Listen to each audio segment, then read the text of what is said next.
Welcome to steno dictation. Dictation 5 second बाद शुरू होगा। स्टार्ट। यह अच्छा है कि मोदी सरकार जनगणना कराने की तैयारी कर रही है। स्टॉप। इसमें और देरी नहीं की जानी चाहिए, क्योंकि कोविड महामारी और फिर लोकसभा चुनावों के कारण पहले ही बहुत देर हो चुकी है। स्टॉप। इसके चलते नीतियों का निर्माण 2011 की जनगणना के आंकड़ों के आधार पर ही हो रहा है। स्टॉप। सरकार के सामने समस्या केवल यह नहीं है कि जनगणना शीघ्र कराई जाए। स्टॉप। उसके सामने समस्या यह भी है कि जाति आधारित जनगणना की विपक्षी दलों की मांग का सामना कैसे किया जाए। स्टॉप।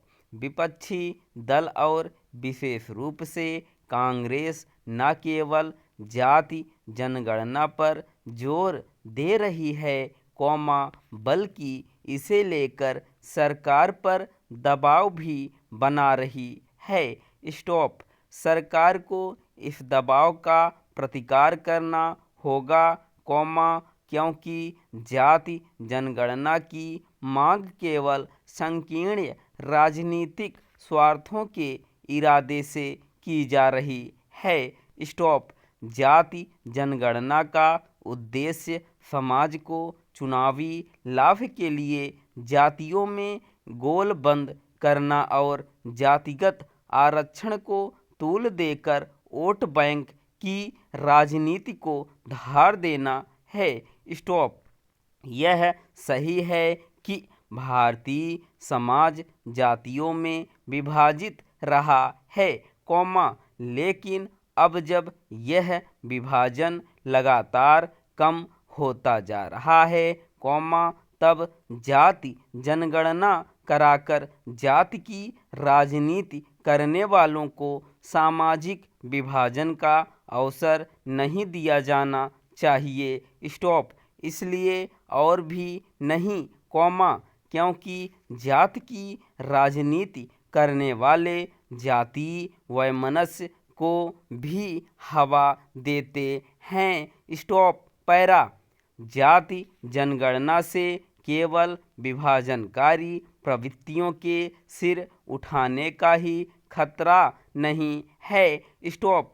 यह एक बेहद जटिल काम भी है और इसीलिए 2011 में मनमोहन सरकार ने जाति जनगणना कराने के बाद भी उसके आंकड़े सार्वजनिक करना सही नहीं समझा था। स्टॉप। तथ्य यह भी है कि स्वतंत्रता के बाद जाति जनगणना की आवश्यकता नहीं समझी गई। स्टॉप। जाति जनगणना इसलिए आसान काम नहीं है, क्योंकि कई ऐसी जातियां हैं जिनकी एक राज्य में सामाजिक और आर्थिक हैसियत दूसरे राज्य से बिल्कुल भिन्न है। स्टॉप। इतना ही नहीं, कहीं उनकी गिनती अनुसूचित जाति में होती है तो कहीं पिछड़ी जाति में। स्टॉप। जाति जनगणना के पीछे यह तर्क दिया जाता है कि पिछड़ेपन का एकमात्र आधार जाति है। स्टॉप। एक समय ऐसा था, लेकिन अब हालात बदल चुके हैं। स्टॉप। आज शहरों में किसी को इससे मतलब नहीं कि कौन किस जाति का है। स्टॉप। जाति जनगणना कराने का मतलब होगा देश को फिर से जातीय विभाजन की ओर ले जाना। स्टॉप। इससे बचने में ही समझदारी है। स्टॉप। आज आवश्यकता तो यह पता लगाने की है कि किसकी आर्थिक हैसियत कैसी है। स्टॉप। जनगणना के जरिए यह काम अच्छे से किया जाना चाहिए, कॉमा, ताकि आर्थिक रूप से पिछड़े लोगों का उत्थान करने वाली सटीक नीतियां बनाई जा सकें। स्टॉप। आज के युग में आर्थिक उत्थान ही समग्र विकास की कुंजी है। आर्थिक रूप से सक्षम व्यक्ति सामाजिक रूप से स्वतः ही सशक्त हो जाता है। स्टॉप।